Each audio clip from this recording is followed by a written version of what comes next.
This lecture is about antenatal advice and intervention.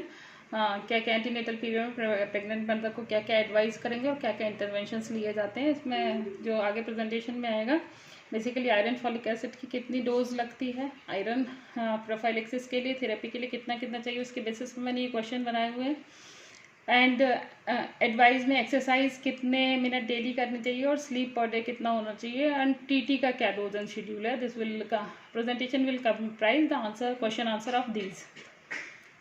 Now the coming to the antenatal intervention. सबसे पहला iron. For the prophylaxis एक tablet देते हैं up to 180 days 6 month के लिए, and starting from the second trimester, that is 14 to 16 week के around. और उस टैबलेट में कितना आयरन होता है? 60 milligram of elemental iron, 400 microgram of the folic acid. और यही थेरेपेटिक डोज के लिए जब एनीमिया डायग्नोज है ऑलरेडी.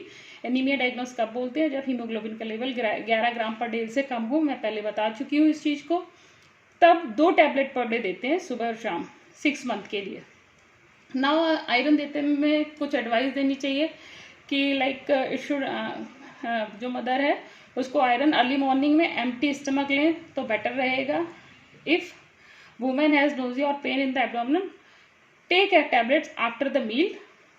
खाने के बाद या रात के समय ले सकते हैं अगर उसको नोजिया और जो एब्नॉर्मल सेंसेशन हैं वो ज़्यादा आ रहे हैं तो.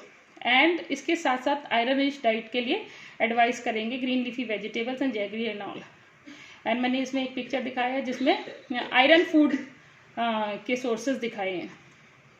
नाउ कैल्शियम का क्या डोज होता है? मैंने पहले ही बताया. प्रेगनेंसी में न्यूट्रिशन वाला जो मैंने लेक्चर लिया था उसमें मैंने बताया था कि 1 ग्राम कैल्शियम पर डे रिक्वायर्ड होता है.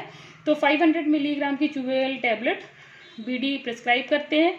कैल्शियम के लिए प्रिस्क्रिप्शन है कि avoid consumption of calcium tablet in empty stomach. खाली पेट कैल्शियम को ना लें, मतलब खाने के साथ ले लें.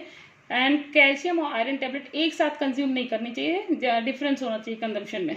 मलेरिया प्रोफाइलेक्सिस और ट्रीटमेंट के लिए क्या है कि इस prophylaxis is not regularly recommended. बस इंसेक्टिसाइड ट्रीटेड बैड नेट्स या लॉन्ग लास्टिंग इंसेक्टिसाइड नेट्स को वुमेन के लिए प्रिस्क्राइब करना चाहिए. और जो anti malaria endemic area, malaria endemic area में रूटीन टेस्टिंग होनी चाहिए मलेरिया के लिए. फर्स्ट विजिट में जब भी प्रेग्नेंट लेडी आए सो किट से मलेरिया की रूटीन टेस्टिंग होनी चाहिए. Conduct the rapid diagnostic test every month. किसी भी टाइम अगर उसको फीवर होता है तो should refer and tested for the malaria. ना टिटनेस टॉक्साइड का क्या शेड्यूल होता है? 2 डोजेस टिटनेस टॉक्साइड की लगती हैं 1 month after the first. Second dose जो है पहली डोज के 1 महीने बाद लगती है. अगर मान लो प्रेग्नेंट लेडी लेट आती है आपके पास, 7th 8th मंथ में भी आती है तो भी no women should be denied of the TT, लगाना चाहिए. और जो सेकंड डोज है उसके 1 महीने के गैप के बाद पोस्टनेटल पीरियड में लगाई जा सकती है अगर 8th और 9th मंथ पे आती है. अगर previously lady is immunised for the tetanus toxoid already, अगर उसको लग चुका है विदिन 3 years के ड्यूरेशन में टीटी का dose, then only booster is recommended and the dose is 0.5 ml. Deep IM लगाते हैं intramuscular injection. Now antenatal advice में डाइट और उसके संबंध में क्या एडवाइस देते हैं important. Basically diet has to be improve for the growth of the baby by for meeting the increase demand during the pregnancy. So 1 extra meal as routine. Number of times जो meals है उनका बढ़ा देना चाहिए, extra मील consume करनी चाहिए. And diets is comprise of protein, fat, carbohydrates के अलावा iron, calcium, vitamin, all these things. मैंने नीचे जो फोटो बनाए हैं स्पेशल आयरन सोर्सेज के, प्रोटीन रिसोर्सेज के और कैल्शियम रिसोर्सेज के फोटो अलग अलग दिखाए हैं. तो you can see the sources of various dietary nutrients.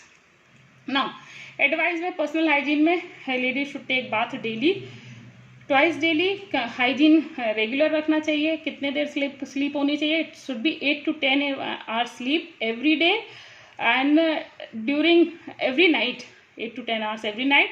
And day time sleep में 2 घंटे दिन में भी रेस्ट कर सकती है. अवॉइड एस्ट्रेनस, जो कड़ी मेहनत वाले काम जो अवॉइड करने चाहिए. Strenuous exercises and workload. Mild exercises 10 to 15 minutes regularly per day can be done. Physical work, जो स्टेन्यूस वर्क, केमिकल या हजार्डस जो वर्क होते हैं उनको अवॉइड करना चाहिए.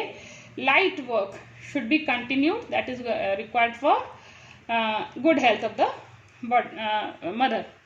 एक्सरसाइज में मैंने पहले ही बता दिया कि 10 से 15 minute regular per day exercise cardiovascular flow को, बेबी के लिए ब्लड फ्लो को, इन सब चीज़ों को इम्प्रूव कराता है. Avoid risky activities and heavy exercise. Breast care should be breast cleaning and cleaning of the nipple and surrounded area and see for the retraction if any. ये सारी चीज़ें देख लेनी चाहिए. स्मोकिंग, ये मदर के लिए एडवाइस है. मदर को हाइजीन की एडवाइस देंगे तो इस चीज़ की एडवाइस भी देंगे.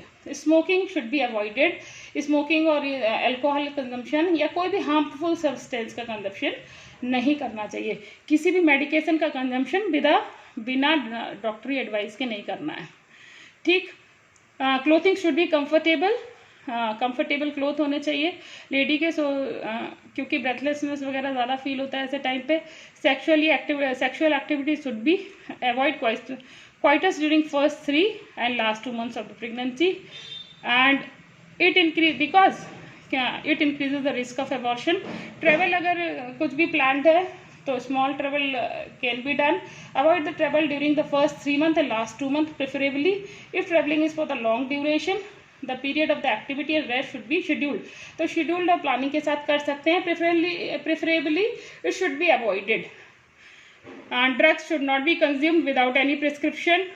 X-ray exposure or radiation is avoided, should not be done. X-ray examination should be carried out only for definite indications doctor के लिए prescribed है. फिर that to be with the protective lab sheet, all the things precaution has to be carried out. Protection from the infection and illness. Instruct to protect herself from infection, especially the measles and syphilis. And if the mother found having syphilis, get treatment. ये special जो intervention आएंगे during pregnancy, अभी आगे एक और presentation में बनाऊंगी. Specific protection जिसमें सिफिलिस और जो स्पेशल कंडीशंस हैं, HIV है और सिफिलिस है, हेपेटाइटिस है, उनमें क्या क्या स्पेसिफिक प्रोटेक्शन लेने चाहिए मैं उस वाले पोर्शन में कवर करूंगी. I will take detail of this in next lecture. Now reporting any untoward sign और सिम्टम्स के बारे में मैंने प्रेगनेंसी में ही आपको बता दिया था कि जो डेंजर साइंस होते हैं during the antenatal period should be taught, and high risk को भी नोटिफाई कर लेंगे.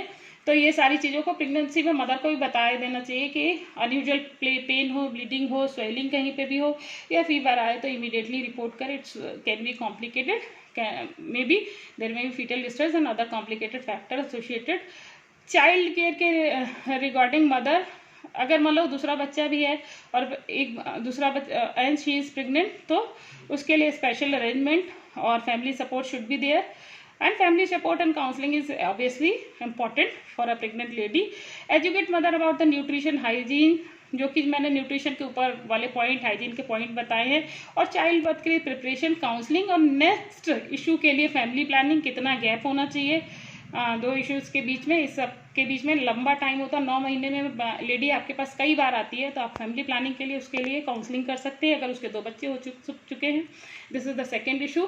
देन टर्मिनल मेथड के लिए उसे मोटिवेट कर सकते हैं. So all this can be carried out during this duration.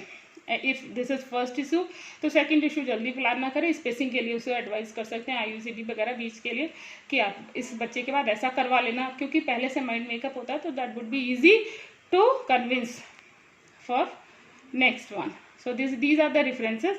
So I have, this is the smaller presentation जिसमें आपको इन questions के आंसर एटलीस्ट आपको आ जाने चाहिए. If you like presentation, do like it. Thank you.